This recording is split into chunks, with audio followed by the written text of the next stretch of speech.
A very good morning, everyone. My name is Rahul Negi, and I'm a research scholar at Central University. From the past few series, I've covered a lot of good topics that you have loved.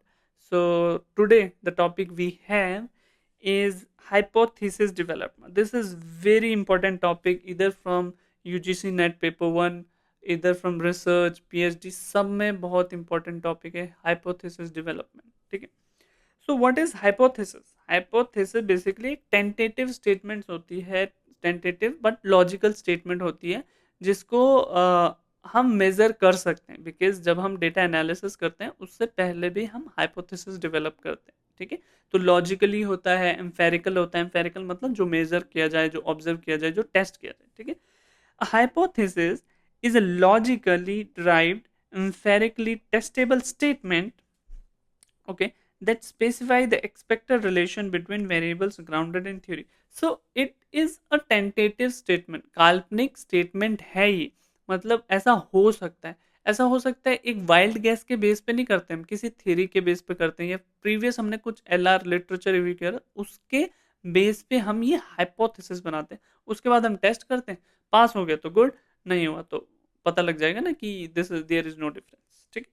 तो की elements अगर हम देखें hypothesis के, based on theory obviously, mentions variables obviously IV होते हैं, DV होते हैं, मीडिएटिंग होते हैं, मॉडरेटिंग होते हैं, कंट्रोल होते हैं, कई सारे वेरिएबल्स होते हैं. Test testable using data obviously. Hypothesis जब बनते हैं हमारे रिसर्च क्वेश्चन के बाद, हाइपोथेसिस बनते हैं हमारे, उसके बाद जब सैम्पलिंग होती है, उसके बाद जो सैंपल से हमारा डेटा मिलता है उसको हम टेस्ट करते हैं. ठीक है. तो हाइपोथेसिस के बाद ही तो बनाओ, तो टेस्टेबल यूजिंग डेटा. और जो हमारे क्वेश्चनियर बनता है ना, वो हाइपोथेसिस दे आर इंटरलिंक. तो इंटरलिंक्ड होते हैं, इसीलिए हाइपोथेसिस को हम टेस्ट भी कर सकते हैं डेटा एनालिसिस के टाइम पे. ठीक है. And specifies a relation, relation specify करता है. जैसे कि हम कहें कि financial literacy improve the stock market performance, ये हाइपोथेसिस है. ये प्रूफ ट्रू भी हो सकती है, ये फॉल्स भी हो सकती है. ठीक है. तो नेक्स्ट है हमारे पास नल वर्सेस अल्टरनेटिव हाइपोथेसिस. ये बहुत इंपॉर्टेंट है, ध्यान से सुनना इसको.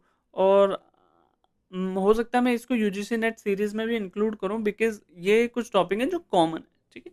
नल वर्सेस अल्टरनेटिव हाइपोथेसिस अगर हम देखें, नल हाइपोथेसिस जिसके नाम में ही नल है, वो क्या बताता है? States that there is no relationship और नो इफेक्ट. ना कोई रिलेशन है, ना कोई इफेक्ट. नल मतलब ना कोई रिलेशन, ना कोई इफेक्ट. ठीक है. अल्टरनेटिव जिसको हम H1 HA से भी करते हैं, स्टेट्स दैट रिलेशनशिप और इफेक्ट एग्जिस्ट. ठीक है.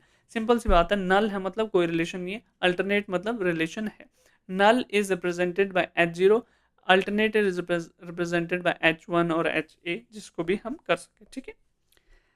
जैसे कि H0 हमारे पास ओवर कॉन्फिडेंस हैज नो, ठीक है, नल था इसलिए no significant effect on investment decision making.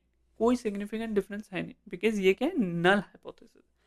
H1 जो alternative hypothesis, over confidence has a significant effect on investment decision making, और ओवर कॉन्फिडेंस का सिग्निफिकेंट सिग्निफिकेंट इम्पैक्ट है इन्वेस्टमेंट डिसीजन मेकिंग भी.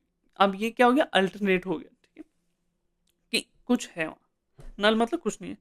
अब उसके बाद अगला पॉइंट आता है डायरेक्शनल वर्सेस नॉन डायरेक्शनल. ये बेसिकली अगर हमारा अल्टरनेट हो गया ना, उसके बाद हमें पता करना होता है डायरेक्शनल है, नॉन डायरेक्शनल है. कैसे है? Directional hypothesis specifies the relation, specify the direction of relationship.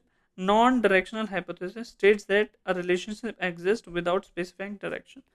Directional hypothesis नाम से ही पता लग रहा है कि उनको डायरेक्शन पता है, या तो पॉजिटिव हो रहा है या तो नेगेटिव हो रहा है. पर नॉन डायरेक्शनल हाइपोथेसिस मतलब उनको पता है कुछ चेंज हो रहा है, but they are not sure whether it is increasing, whether it is decreasing, whether there is a positive impact of IV on DV, where there is negative, whether there is negative impact of IV on DV. IV मतलब independent variable, DV मतलब dependent variable. ठीक है. Hypothesis देखें अगर हम H1, क्योंकि अब H1 ही हो, क्योंकि अल्टरनेटिव हाइपोथेसिस के पार्ट होते हैं. Over confidence positively influences trading frequency. अब यहाँ पॉजिटिवली का है, नेगेटिवली भी हो सकता था, क्योंकि हाइपोथेसिस बनाना है ना. नेगेटिवली पॉजिटिवली आप ये मत सोचना कि यहाँ पर पॉजिटिव का है, क्यों आप नेगेटिव क्यों कह रहे हैं. देखो डायरेक्शन हमें पता है, वो पॉजिटिव भी हो सकती है, वो नेगेटिव भी हो सकती है, ठीक है। तो यहाँ पर क्या डायरेक्शन है, over confidence positively influence trading frequency, क्यों हमें डायरेक्शन बता दी। अगला है H1, over confidence influences trading frequency. अब ये क्या है, ओवर कॉन्फिडेंस ट्रेडिंग फ्रीक्वेंसी को इन्फ्लुएंस करता है, but it has not specified whether it positively influence whether it negatively influence. तो ये डिफरेंस होता है किसके बीच में, डायरेक्शनल और non directional hypothesis. I hope ये आपको क्लियर हुआ होगा, नल क्या होता है, अल्टरनेटिव क्या होता है। अल्टरनेटिव अगर पता लग गया तो डायरेक्शनल क्या होता है, नॉन डायरेक्शनल क्या होता है, हाइपोथेसिस क्या होता है, जो एक tentative logically derive empirically testable statement. Empirically मतलब जिसको मेजर किया जाए, टेस्ट किया जाए, उसको एम्फेरिकल कहते हैं। जैसे एम्फेरिकल रिसर्च भी आती है ना, ठीक उसी टाइप से। लॉजिकली डिराइव्ड है, टेंटेबल स्टेटमेंट है जिसको हम टेस्ट करते हैं। बनाते कैसे हैं, on the basis of theory, on the basis of literature review that we have done previously, ठीक है। So that was it for today. Hypothesis development में इतना ही आता है। I hope you like it. If you did, please subscribe to my channel, that is the scholar's guide. मेरा एक ही motivation है, मैं बार बार ये चीज़ रिपीट करता हूँ कि मैं कंटिन्यू तभी कर पाऊँगा अगर आप सब्सक्राइब करोगे, क्योंकि हम अब पीएचडी का भी मेरा अब काम थीसिस बनानी और प्री सबमिशन ये सब बहुत नज़दीक आने वाला है। डेटा कलेक्शन, अभी तो डेटा कलेक्शन रह रहा है मेरा, बहुत नज़दीक आने वाला है। तो आई होप यू अंडरस्टैंड। तो अगर थोड़ा मोटिवेशन मिल जाए कि people are watching, people are liking, people have opinion about my videos, then it would be way more than enough for me. Thank you so much for watching. Bye bye, take care, goodbye.